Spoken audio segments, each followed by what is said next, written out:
Thank you, Mr. Chairman. I filed 7 amendments to the so-called Fiscal Responsibility Act. These amendments rightfully place the conservative policies we voted for in the Limit, Save, Grow Act into this current bill.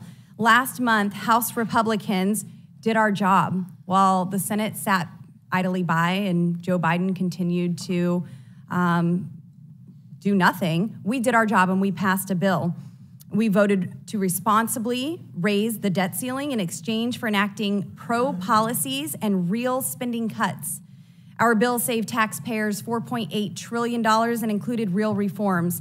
This bill, unfortunately, gives Joe Biden a blank check to sink the American people and spend trillions of dollars without any caps.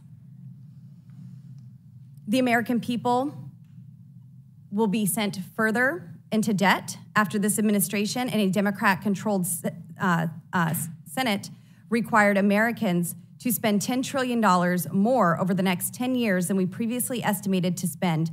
My Amendment 34 inserts Section 101 of the Limit, Save, Grow Act to set discretionary spending limits. These changes limit future spending by returning discretionary spending to pre-pandemic levels, while maintaining a strong national defense and protecting Medicare and Social Security. My Amendment 35 strikes Sections 231, 322, and 323 and inserts a Lower Energy Costs Act to increase domestic energy production and exportation, reduce regulatory burdens, and reform permitting across all sectors of the economy to result in $3.4 billion in savings. We should make important reforms to NEPA for the first time since 1982, and I'm glad this bill attempts to do that. However, it does not go far enough. As currently written, the bill only includes minimal changes to the current permitting process. This bill still allows for unnecessary litigation that actually holds up these projects to proceed. These provisions also disproportionately benefit renewable energy, which is very unreliable. H.R. 1 includes the permitting reform America needs in addition to reducing gas prices by providing certainty for responsible energy production and preventing baseless litigation. My Amendment 37 strikes Titles 1 and 2 of Division C and inserts reasonable work requirements on SNAP, TANF, and Medicaid to lift people out of poverty, grow the workforce, and reduce federal entitlement spending, likely resulting in $120.1 billion in savings. More Americans are receiving welfare benefits than ever before.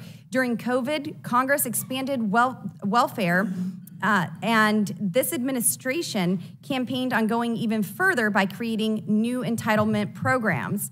There are still nearly $10 million unfulfilled in job openings across the country.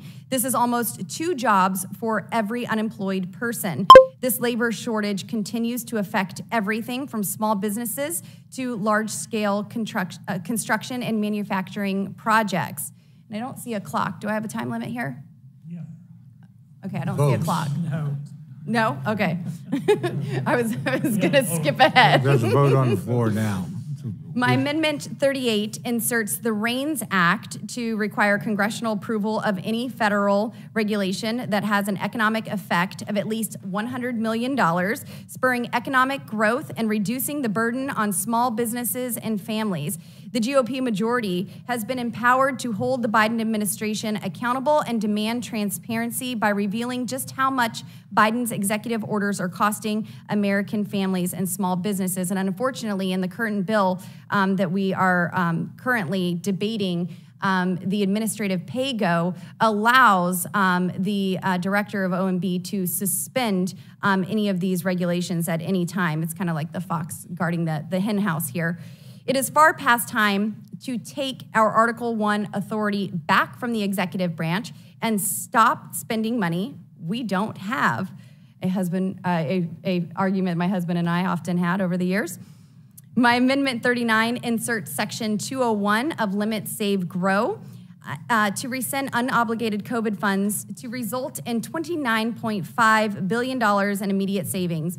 COVID is over. Simply put, We need to stop paying for these unnecessary programs. My Amendment 42 inserts Division B, Title III of the Limit, Save, Grow Act to repeal federal spending on the Green New Deal tax credits, resulting in $569.5 billion in savings.